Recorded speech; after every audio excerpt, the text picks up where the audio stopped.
हमारी संस्कृति, हमारे संस्कार सदा रहे हमारे साथ। भारत के महान ग्रंथों और काव्यों का संपूर्ण संकलन। सब्सक्राइब करें तिलक। कई तरीके की एलईडी लाइट्स आपके घर और ऑफिस के लिए। GR LED lights, make India bright.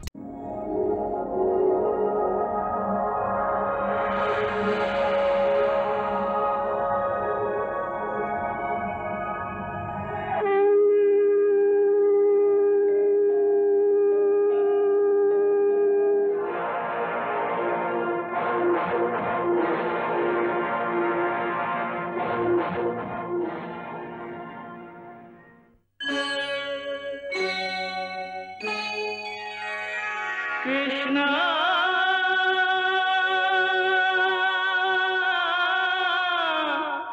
Krishna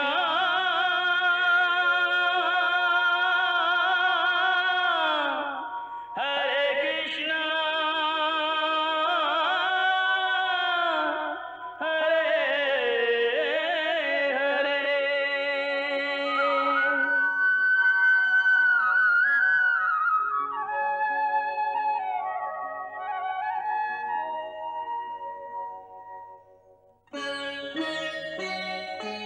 सच्चिदानन्दरूपाय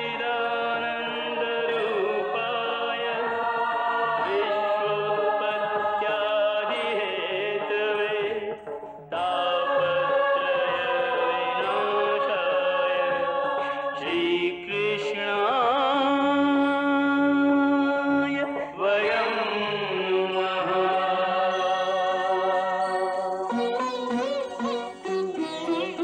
श्रीकृष्ण गोविंद हरे मुरारे, हे नाथ नारायण वासुदेव। हरे कृष्ण राधे कृष्ण राधे राधे कृष्ण कृष्ण हरे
मैं कौरवों की सेना का अवलोकन करना चाहता हूं। मेरा रथ दोनों सेनाओं के मध्य में ले चलो। तो तुम देखना चाहते हो कि दुर्योधन को विजयी बनाने के लिए कौन कौन योद्धा सम्मिलित हुए हैं और तुम्हें किस किस से युद्ध करना होगा? हाँ केशव, मैं यही देखना चाहता हूं। चलो, मेरा रथ दोनों सेनाओं के मध्य में ले चलो।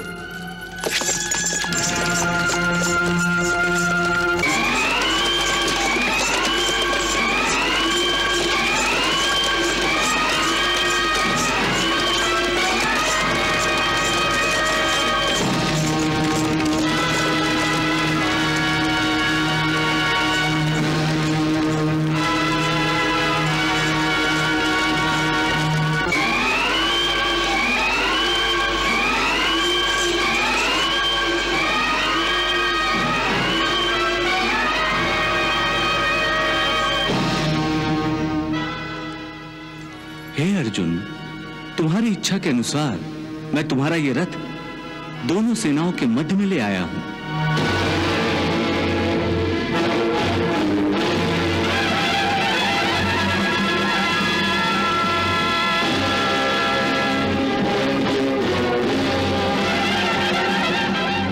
अब तुम शत्रु की सेना की ओर देखो। सेना के अग्र में खड़े हैं पितामह भीष्म, पांडवों के और तुम्हारे सबसे बड़े शत्रु। पितामह और हमारे सबसे बड़े शत्रु। अब तुम अपने दूसरे महाशत्रु को देख लो, आचार्य द्रोण, तुम्हारे गुरुदेव, और उनकी दाईं ओर युवराज दुर्योधन। हे कौन्ते, यदि तुम्हें पांडवों को विजयी बनाना है तो तुम्हें इन सब का वध करना होगा। वध? वध?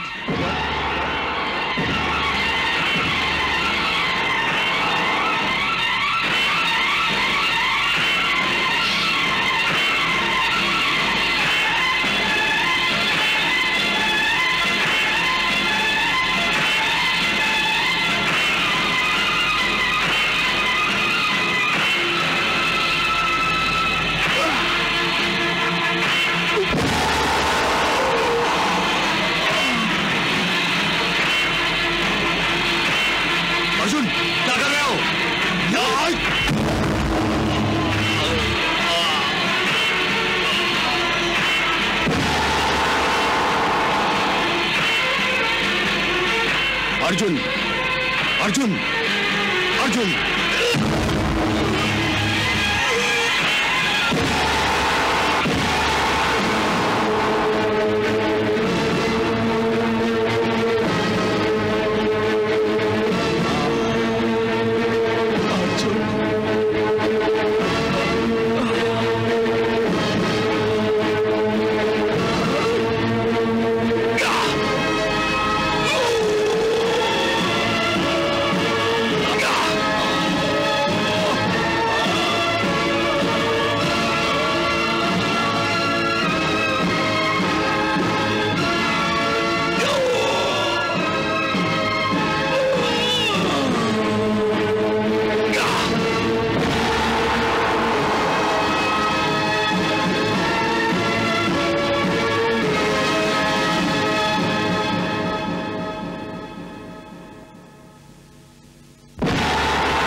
कृष्णा नहीं, मैं किसी के खून से अपने हाथ नहीं रंग सकता। मेरी आत्मा तो उस दृश्य की कल्पना से ही कांप उठती है, कल्पना से ही कांप उठती है, कांप उठती है, कांप उठती है, कांप उठती है, कांप उठती है। महाराज, अर्जुन की यह दशा देखकर दोनों ओर की सेनाएं आश्चर्यचकित हो गई हैं।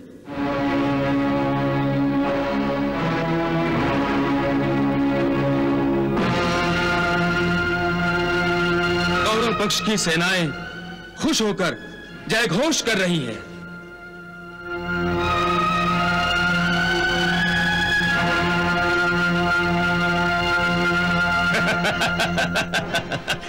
संजय, अर्जुन ही पांडवों का प्रमुख शस्त्र है। यही वो शक्ति है जिस पर पांडवों की जीत और हार निर्भर करती है। यदि अर्जुन ने ही युद्ध करने से इनकार कर दिया तो अब युद्ध कैसे होगा? पांडव विजयी कैसे होंगे? हे संजय, मैं जानता था पांडव युद्ध से अवश्य कतराएंगे। अपने कुल का संहार टालने के लिए युद्ध को भी अवश्य टालेंगे। मेरा अनुमान सही निकला संजय। अब युद्ध नहीं होगा, अब युद्ध नहीं होगा। कृष्णा, मैं अपने ही सगे संबंधियों का खून कैसे बहा सकता हूं? कैसे बहा सकता हूं? गुरुदेव तो एक शिष्य के लिए पिता और भगवान के समान होता है, तो फिर मैं उसका अनादर कैसे कर सकता हूं?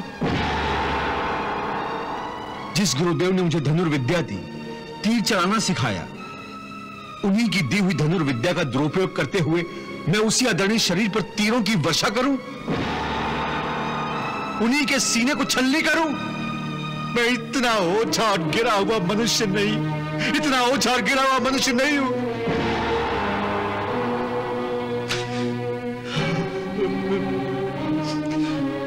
और पितामह, वो तो आदरणीय ही नहीं पूजनीय भी है। इतने पूजनीय कि जिनके आगे मैं नजर नहीं उठा सकता हूं, उनके विरुद्ध हथियार कैसे उठा सकता हूं? कृष्णा, जब मेरे पैरों ने चलना भी नहीं सीखा था, तब पितामह ही ने मुझे मेरा हाथ थामकर जीवन पथ पर एक एक कदम चलना सिखाया था। जिस पितामह के सीने से मेरे लिए प्रेम और स्नेह की गंगा और जमुना सदा फूटती रही है, उस पितामह के सीने में मैं तलवार भोंका खून की नदियां कैसे बहा सकता हूं? मैं कोई दैत्य नहीं हूं जो मैं मेरे अपनों के ही रक्त से स्नान करूं। यह मुझसे कदापि नहीं हो सकता, कदापि नहीं। जिन गुरु द्रोण ने दी धनु विद्या, उन पर धनुष उठाऊं कैसे?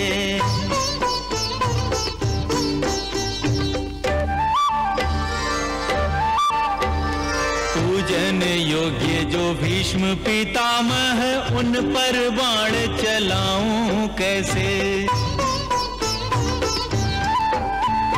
भिक्षु कहाना है स्वीकृत लोक में, भिक्षु कहाना है स्वीकृत लोक में, गुरुजन भक्षी कहाऊं कैसे? भिक्षु कहाना है स्वीकृत लोक में, गुरुजन भक्षी कहाऊं कैसे?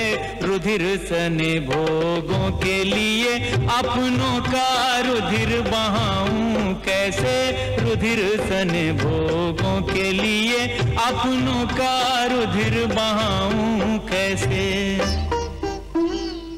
वाह अर्जुन वाह!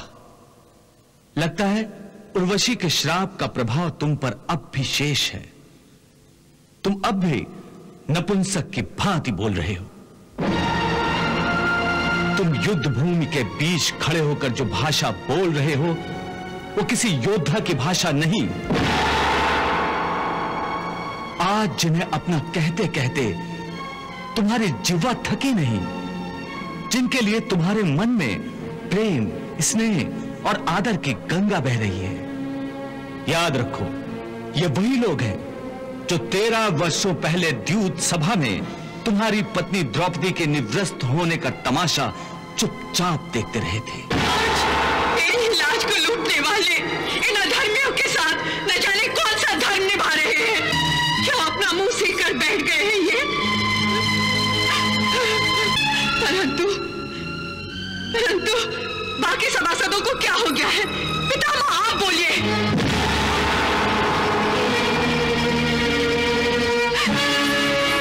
गुरुदेव आप बोलिए, बोलिए। आप सब जीवित लोग हैं या पाषाण की मूर्तियां? अरे आप सबके दिल पत्थर के हो गए।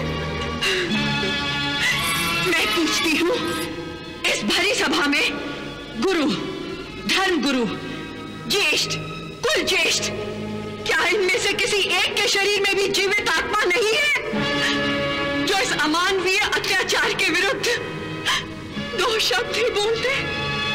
धिक्कार है सभा पर, धिक्कार है, धिक्कार है सभा पर, धिक्कार है, धिक्कार है। किसी ने जिह्वा तक भी नहीं हिलाई थी। इनमें से किसी एक ने भी उसकी रक्षा के लिए उस समय हाथ नहीं उठाए थे। और वही हाथ आज तुम्हारी हत्या के लिए उठे हुए हैं। सबके हाथों में तुम्हारे और पांडवों के वध के लिए आज तीर और तलवारें तड़प रही हैं।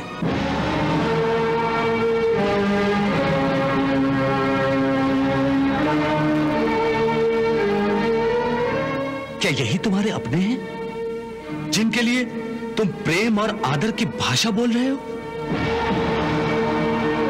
हे अर्जुन, तुम इस समय कोई लगन मंडप में नहीं हो, बल्कि युद्ध भूमि पर खड़े हो। और जिन्हें तुम अपना समझ रहे हो, वो इस युद्ध भूमि में तुम्हारा स्वागत और आदर सत्कार करने नहीं आए हैं। वो सब के सब तुम्हारा और तुम्हारे भाइयों का नाम अपने अस्त्रों पर लिख कर आए हैं। देखो उनकी ओर, इनकी आंखों में तुम पांडवों की मृत्यु का नृत्य देखने की तृष्णा तड़प रही है। और ये तड़प, ये प्यास केवल तुम पांडवों के रक्त से ही बुझेगी। देखो उनके तेवर,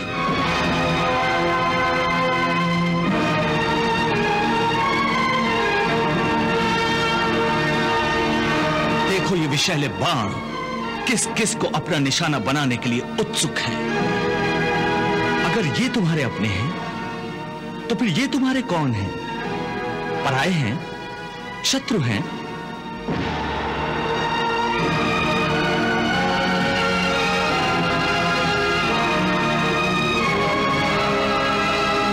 जिन्हें तुम कौरवों के निर्दयी शस्त्रों के हवाले कर देना चाहते हो? अरे ये तुम्हारे अपने हैं, जो तुम्हारे जीवन और मृत्यु में तुम्हारे साथ हैं, जो तुम्हारे कंधे से कंधा मिलाकर तुम्हारे हित के लिए युद्ध करने आए हैं।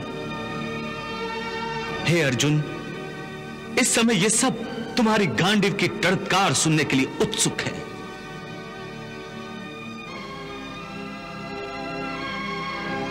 हे संजय, क्या अर्जुन युद्ध करने के लिए तैयार हो गया? नहीं महाराज। मैं जानता था अर्जुन समझदार है, वो कृष्ण के बहकावे में नहीं आ सकता। संजय, अर्जुन के युद्ध न करने के निर्णय को सुनकर क्या कृष्ण ने अपना उपदेश देना बंद किया या नहीं? नहीं महाराज। नहीं? तो फिर ये कुटिल कृष्ण अर्जुन से क्या कह रहा है? वो कह रहे हैं, हे पार्थ, इस युद्ध भूमि की मध्य रेखा पर खड़े होकर तुम्हारी दृष्टि पर मोह का पर्दा पड़ गया है। अर्धसत्य तो तुम देख रहे हो कि ये तुम्हारे अपने हैं, परंतु ये अर्धसत्य तुम्हें नहीं दिखाई दे रहा है कि ये कौरवों जो तुम्हारे अपने हैं, वो इस युद्ध भूमि में तुम्हें अपने गले लगाने नहीं आए हैं, बल्कि तुम्हारे खून से होली खेलने आए हैं। देखो इनकी ओर, ये तुम्हारा काल बनकर तुम्हारी प्रतीक्षा कर रहे हैं।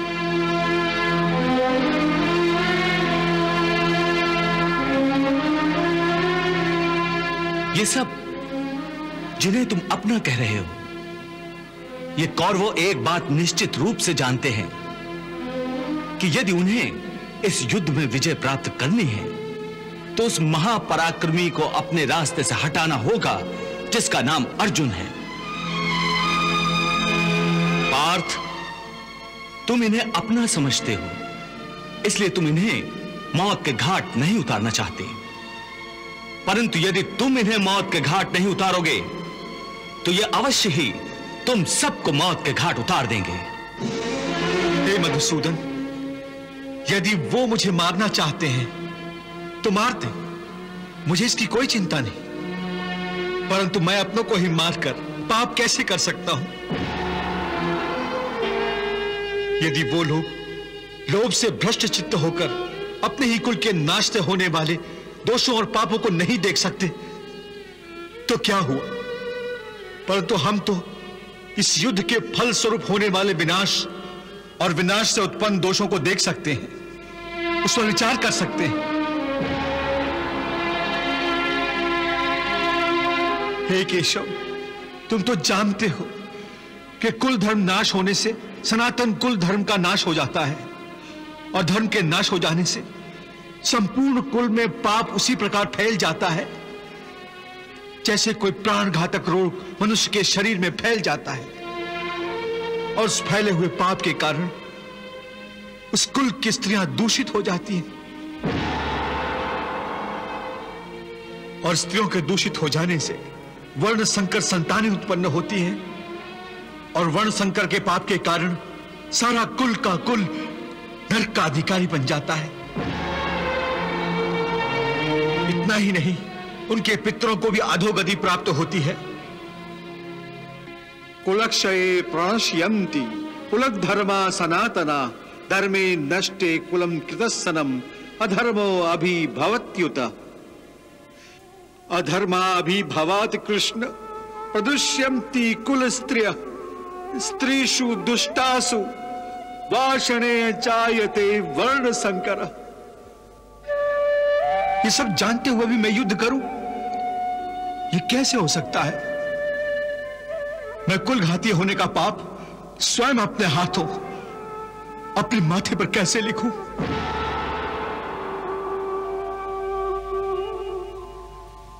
इसलिए मैं युद्ध नहीं करूंगा, मैं युद्ध नहीं करूंगा।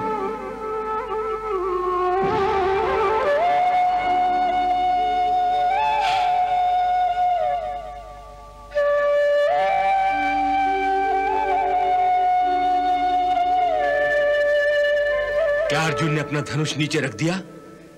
हाँ महाराज।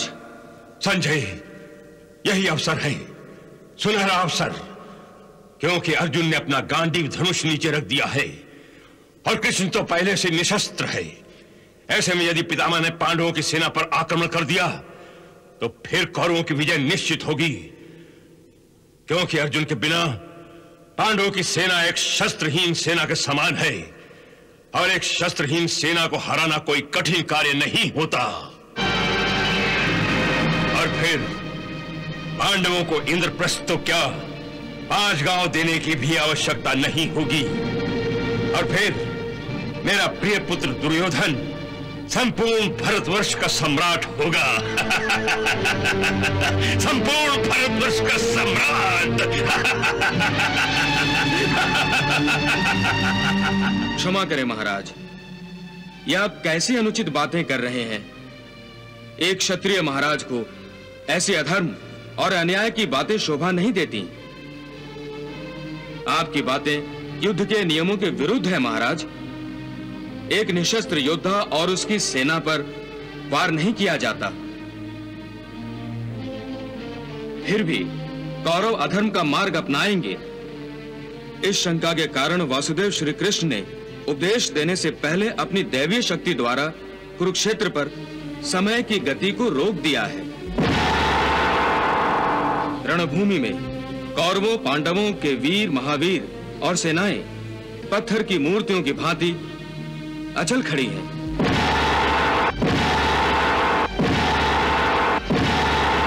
श्री कृष्ण और अर्जुन में क्या चर्चा हो रही है, इसका किसी को ज्ञान नहीं है।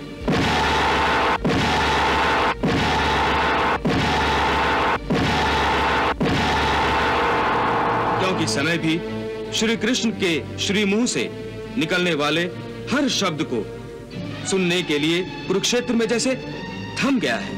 मैं जानता था कि यह कृष्ण अवश्य कोई चाल चलेगा।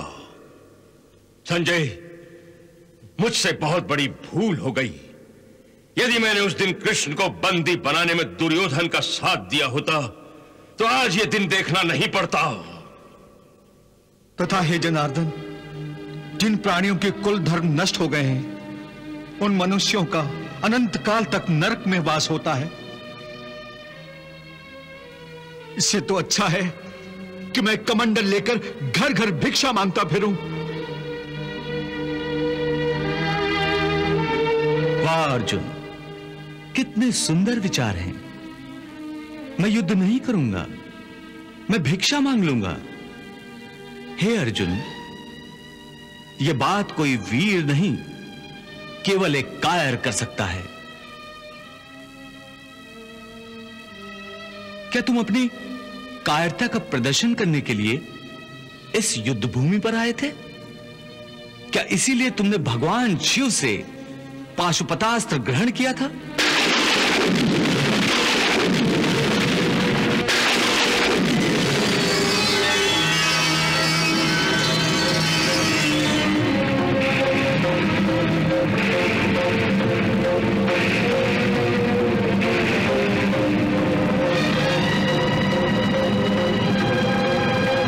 क्या वर्षों घोर तपस्या करके अपने पिता श्री देवराज इंद्र से तुमने दिव्यास्त्र इसलिए प्राप्त किए थे?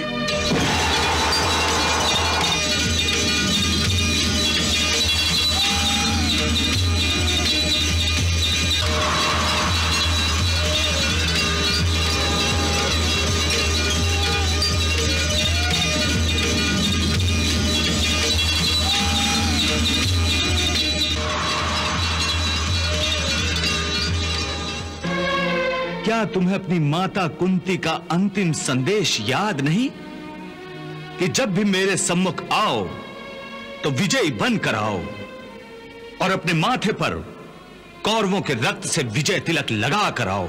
छत्राणियां यदि जीती हैं तो केवल इसलिए कि अपने वीर पुत्रों को युद्ध भूमि में यशस्वी होते देखें। 13 वर्षों तक मैं अपने पुत्रों के मुखमंडल का दर्शन नहीं कर सकी, मगर अब जब वो मेरे सामने आए तो अपने शत्रुओं के रक्त से विजय तिलक लगाकर ही मेरे सामने आए, वरना नहीं। हे अर्जुन, याद रखो, अपनी माता के उस वचन को निभाने की जिम्मेदारी तुम पर है। इसलिए अपने हृदय की तुच्छ दुर्बलता को त्याग कर क्षत्रियों की भांति युद्ध करो, क्योंकि क्षत्रियों का धर्म है युद्ध करना। हे मधुसूदन, मैं भी जानता हूं कि मैं क्षत्रिय हूं, युद्ध करना मेरा धर्म है, परंतु इस युद्ध भूमि में युद्धाभिलाषी इस स्वजन समूह को देखकर मेरा शरीर ढीला पड़ रहा है, मेरी आत्मा कांप रही है, मेरा गला सूख रहा है। हे मधुसूदन, परस्पर विरोधी विचारों के आक्रमण से मेरी मति भ्रमित हो गई है। इस दुविधा के कारण मुझे मेरा मार्ग स्पष्ट दिखाई नहीं दे रहा है। हे कृष्ण, तुम मेरे गुरु हो, भगवान हो, मैं तुम्हारी शरण में आया हूं। अब तुम ही मेरा मार्गदर्शन करो, मुझे रास्ता बताओ, क्या उचित है और क्या अनुचित।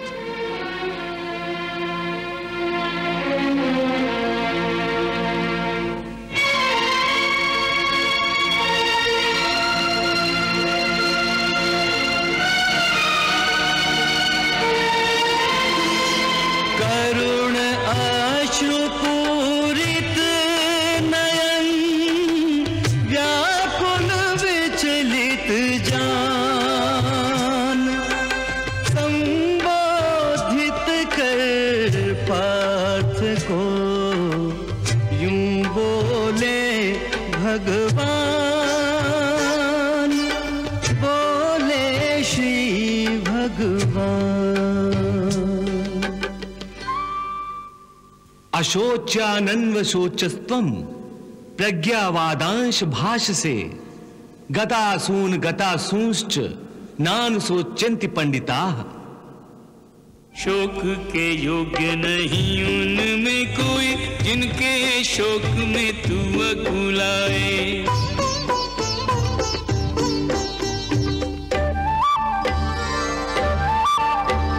पंडितों जैसे बोले वचन और सच्चे ज्ञान से आंख चुराए। देह के दीप में प्राणों की ज्योति, देह के दीप में प्राणों की ज्योति, काल जलाए काल बुझाए।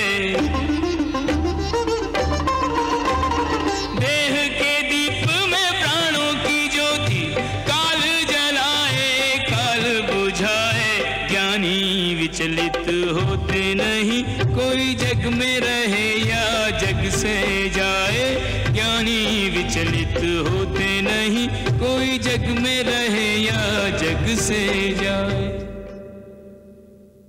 जो ही देने को चले प्रभु अर्जुन को ज्ञान, कुरुक्षेत्र पर हो गया केंद्रित सबका ध्यान, केंद्रित सबका ध्यान।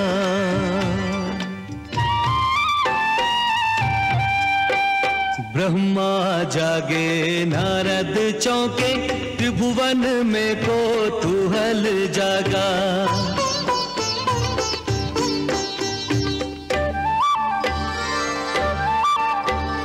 चारों दिशाएं सचेत हुई, धरती पर ध्यान सभी का लगा। गीता के महाज्ञान श्रवण को, गीता के महाज्ञान श्रवण को शिव ने ध्यान समाधि से त्यागा। गीता के महाज्ञान श्रवण को शिव ने ध्यान समाधि से त्यागा। एक अर्जुन के निमित्त मिलेगा ज्ञानामृत सबको बिन मांगा। एक अर्जुन के निमित्त मिलेगा ज्ञानामृत सबको बिन मांगा।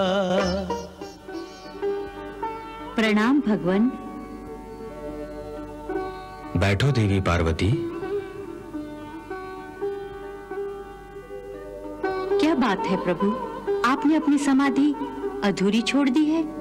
आपकी समाधि तो युगों युगों तक चलती रहती है।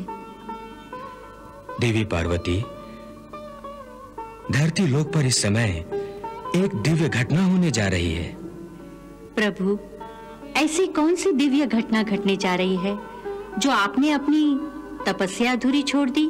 आज धरती पर जो दिव्य घटना होने जा रही है, ऐसा युगों युगों से कभी नहीं हुआ।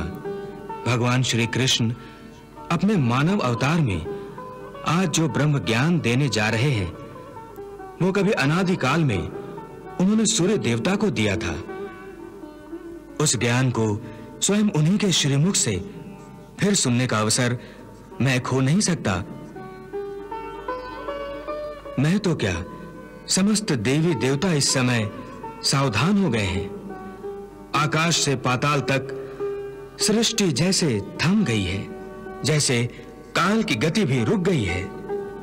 और महाकाल स्वयं भगवान की वाणी सुनने के लिए कुरुक्षेत्र में रुक गए हैं।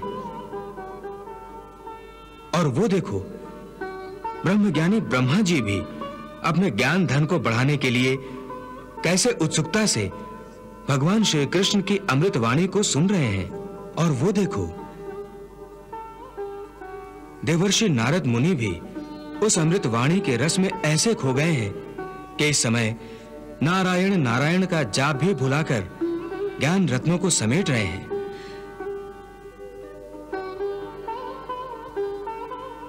उस ज्ञान को स्वयं उन्हीं के श्रीमुख से सुनने का अवसर मैं नहीं खो सकता। तुम भी ध्यान से सुनो देवी, प्रभु अर्जुन को क्या समझा रहे हैं। हे अर्जुन, किस हेतु बता तू असमय मोह को प्राप्त हुआ है।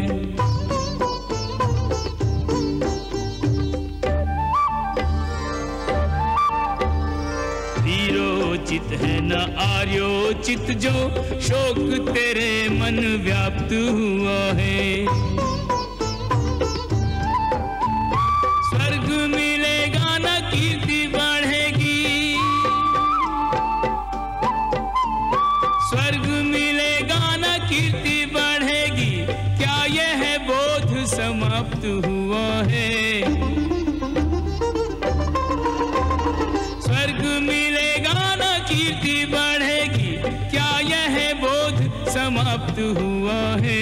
धर्म के युद्ध को शस्त्र उठा के महासंग्राम तेरा मग जो है। धर्म के युद्ध को शस्त्र उठा के महासंग्राम तेरा मग जो है। संजय, यह कृष्ण अपना सारथी धर्म भूल रहा है। युद्ध के समय सारथी को केवल अपने स्वामी के आदेश का पालन करके रथ का संचालन करना चाहिए और संकट के समय यदि आवश्यक हो तो अपने स्वामी के प्राणों की रक्षा करने के लिए उसे सुरक्षित स्थान पर ले जाना चाहिए। परंतु कृष्ण जो कर रहा है वो सारथी धर्म के विरुद्ध है। यदि अर्जुन युद्ध करना नहीं चाहता तो कृष्ण उसे उपदेश देकर युद्ध करने के लिए क्यों उकसा रहा है? यह वासुदेव बड़ा ही चतुर है। उसकी बातें जितनी मीठी हैं उतनी ही विषैली भी है। मेरा अर्जुन तो अभी बच्चा है, कच्चे कान का है। यदि वो कृष्ण के बहकावे में आ गया तो फिर युद्ध अनिवार्य हो जाएगा। संजय, तुम जरा मुझे बताना कि ये कृष्ण इस समय अर्जुन को कौन सा पाठ पढ़ा रहा है? वाह अर्जुन वाह, एक सांस में तुम ज्ञान की बड़ी बड़ी बातें करते हो और दूसरी सांस में अपने को शिष्य मानकर मुझसे ज्ञान और मार्गदर्शन की याचना भी करते हो। हे पार्थ, तुम्हारा ज्ञान अधूरा है और अधूरा ज्ञान दो धारी तलवार की भांति होता है जो अधूरे ज्ञान देने वाले और लेने वाले दोनों को काटती है। इसलिए सबसे पहले तुम्हें इस घातक तलवार को छोड़ना होगा, ना कि अपने गांडीव को। परंतु तुम तो उल्टा ही काम कर रहे हो। तुम्हारे हाथ में अधूरे ज्ञान की तलवार है और तुमने अपना गांडीव नीचे छोड़ दिया है। हे केशव, मैं क्या करूं? मेरा मन और मस्तिष्क उस धर्म कांटे की भांति डोल रहा है जिसके दोनों पलड़ों में बराबर बराबर मात्रा में ज्ञान और अज्ञान दोनों रखा हुआ है। इसी दोराहे पर खड़ा हुआ मैं आपकी शरण में आया हूं। मुझे एक गुरु की भांति रास्ता दिखाओ माधव, रास्ता दिखाओ। हे अर्जुन, तुम इस समय ना केवल इस युद्ध भूमि की मध्य रेखा पर खड़े हो, बल्कि तुम्हारी बुद्धि भी जीवन और मृत्यु की मध्य रेखा पर अटकी हुई है। इसलिए तुम अपने कर्तव्य और अपने धर्म से भाग रहे हो। परंतु अपने कर्तव्य से यूं मुंह मोड़ने से या इस युद्ध से विचलित होने से विधि का विधान नहीं बदलेगा, क्योंकि विधाता का निर्णय अटल और अचूक है। तुम क्या समझते हो, तुम्हारे नहीं मारने से ये सब नहीं मरेंगे? नहीं अर्जुन, नहीं। तुम इन्हें नहीं मारोगे तब भी ये मरेंगे, क्योंकि इनके प्रारब्ध ने इनकी मृत्यु का समय, दिन और क्षण तो पहले से ही निश्चित कर दिया है। उसी विधान के अनुसार मैं तो इन्हें पहले ही मार चुका हूं। तुम तो केवल माध्यम मात्र हो। तुम्हारे माध्यम से मैं इन सब का वध करना चाहता हूं। तुम इसे अपना कर्तव्य समझो या प्रारब्ध, तुम्हें इन सब का वध करना ही है। मैं क्या करूं मधुसूदन? अपने मन को कैसे मारूं? अपनी भावनाओं को अपने ही पैरों तले कैसे रौंद डालूं? बताओ मधुसूदन, मैं क्या करूं? हे पार्थ, धर्म के रास्ते से हटाने वाली भावनाओं का त्याग करो। भावनाओं के समुद्र में डोलने के बदले तैरना सीखो। तुम तो एक कीर्तिमान पुरुष हो। अपनी निर्बलता का यूं प्रदर्शन करके तुम अपनी कीर्ति को नष्ट मत करो। एक वीर पुरुष के लिए उसकी कीर्ति का नष्ट होना उसकी मृत्यु के समान है। इसलिए युद्ध करो पार्थ, युद्ध, और अपनी कीर्ति, अपने कर्तव्य और अपने धर्म की रक्षा करो। अकीर्तिम चापि भूतानि कथयिष्यन्ति ते व्याम संभावितस्य चा कीर्तिर मरणात् अतिरिच्यते। इस धर्म युद्ध में यदि तुम मारे भी गए तो तुम्हें वीर गति प्राप्त होगी। तुम मर कर भी अमर कहलाओगे। इसलिए युद्ध करो। हतो वा प्राप्स्यसि स्वर्गम जित्वा वा भोक्ष्यसे महीम तस्माद् उत्तिष्ठ कौन्तेय युद्धाय कृत निश्चय। हे वासुदेव, तुम तो जानते हो कि मुझे अपनी मृत्यु की चिंता तिल भर भी नहीं है।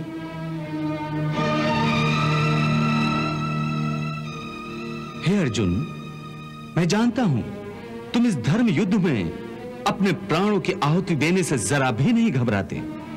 तुम्हारे हृदय की यह दुर्बलता केवल अपने संबंधियों के आदर में है, जो इस धर्म के क्षेत्र में अर्थहीन हैं।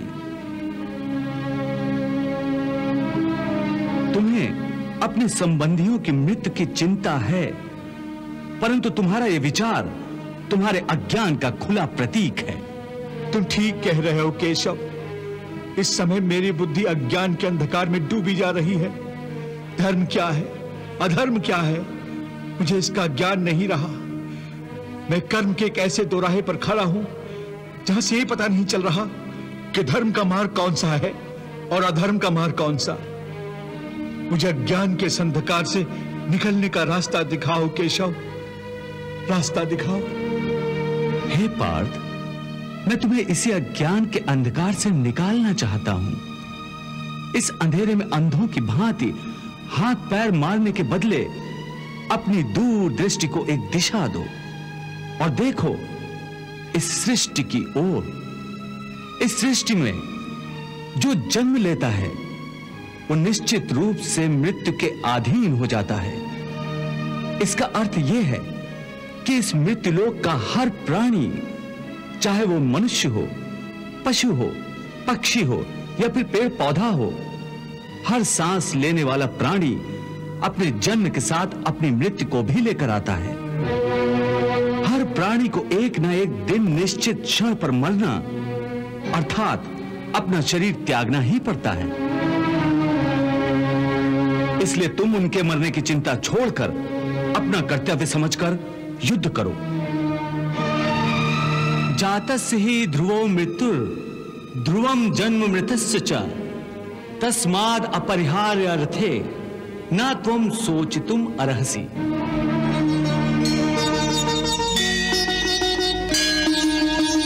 सब धर्मों के भेद भुला के एक मेरा शरणागत हो जा। मैं हर पाप से मुक्ति दूंगा, शोक न कर मेरी भक्ति में खो जा। शोक न कर मेरी भक्ति में खो जा। धर्म अधर्म के भेदों से न्यारे अमर है गीता के बोल सारे। हे नाथ नारायण वासुदेव, श्री कृष्ण गोविंद हरे मुरारे। हे नाथ नारायण वासुदेव, हितमात स्वामी सखा हमारे। हितमात स्वामी सखा हमारे। हे नाथ नारायण वासुदेव, श्री कृष्ण गोविंद हरे मुरारे। हे नाथ नारायण वासुदेव। हरे कृष्ण कृष्ण कृष्ण